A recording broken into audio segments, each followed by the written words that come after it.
The global trade landscape is fraught with uncertainty as former U.S. President Donald Trump continues to threaten tariffs on European goods.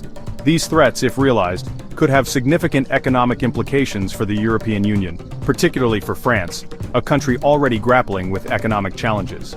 Trump's protectionist policies, aimed at reducing the U.S. trade deficit and boosting domestic manufacturing, have been met with apprehension and condemnation from many world leaders. The EU, a staunch advocate for free trade, views these unilateral actions as a threat to the global economic order.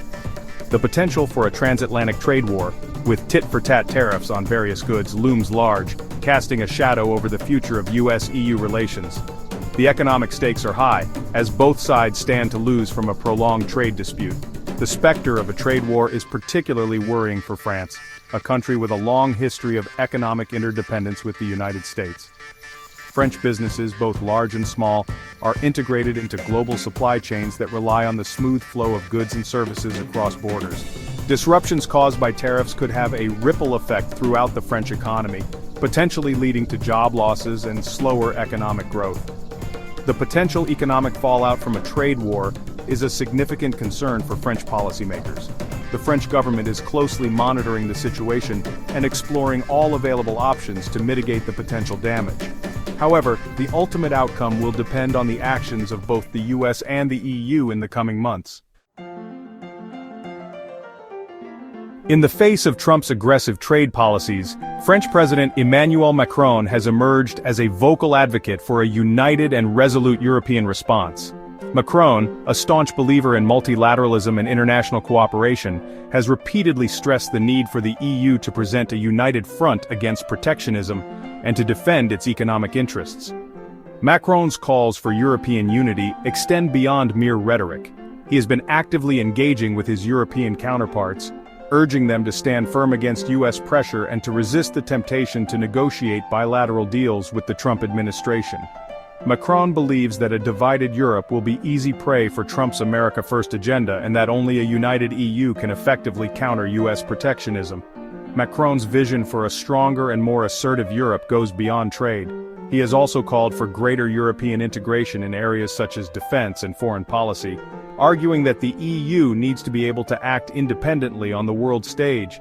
This vision, however, has faced resistance from some EU member states who are wary of ceding too much sovereignty to Brussels. Despite the challenges, Macron remains committed to his vision of a strong and united Europe, capable of defending its interests in an increasingly uncertain world. His leadership on the issue of trade has been praised by many in Europe and beyond, who see him as a vital voice of reason and moderation in a world increasingly dominated by nationalism and protectionism. While Macron's calls for European unity have resonated with many, the reality is that the EU remains a divided bloc, grappling with internal divisions and competing national interests. The response to Trump's tariff threats has exposed these divisions, with some member states favoring a more conciliatory approach towards the US, while others are ready to retaliate with counter-tariffs. Germany, the EU's economic powerhouse, has been more cautious in its response to Trump's trade policies. Heavily reliant on exports, Germany is wary of a trade war with the US, its largest trading partner. This cautious stance has put Berlin at odds with Paris, which favors a tougher line against Washington.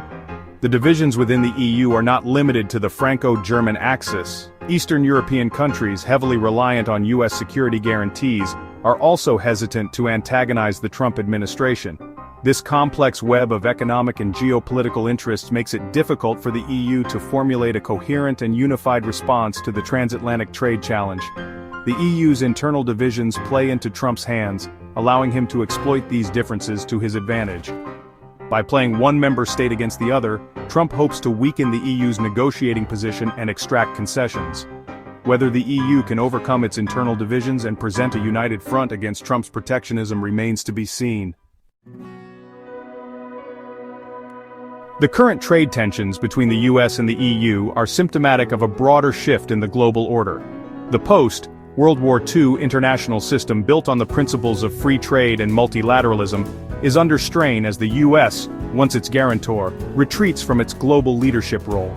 In this new world order, China is emerging as a major economic power, challenging the US for global influence. China's rise has been accompanied by a more assertive foreign policy, particularly in its own neighborhood. This has led to increased tensions between China and the US, with potential ramifications for the global economy. The EU, caught in the middle of this geopolitical rivalry, faces a difficult choice. On the one hand, it wants to preserve the rules-based international order from which it has benefited. On the other hand, it cannot ignore the economic realities of a world where China plays an increasingly important role.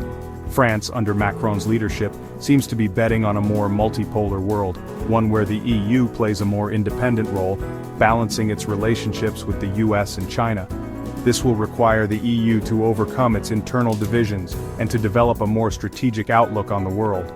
Whether it can do so remains to be seen. The stakes, however, could not be higher,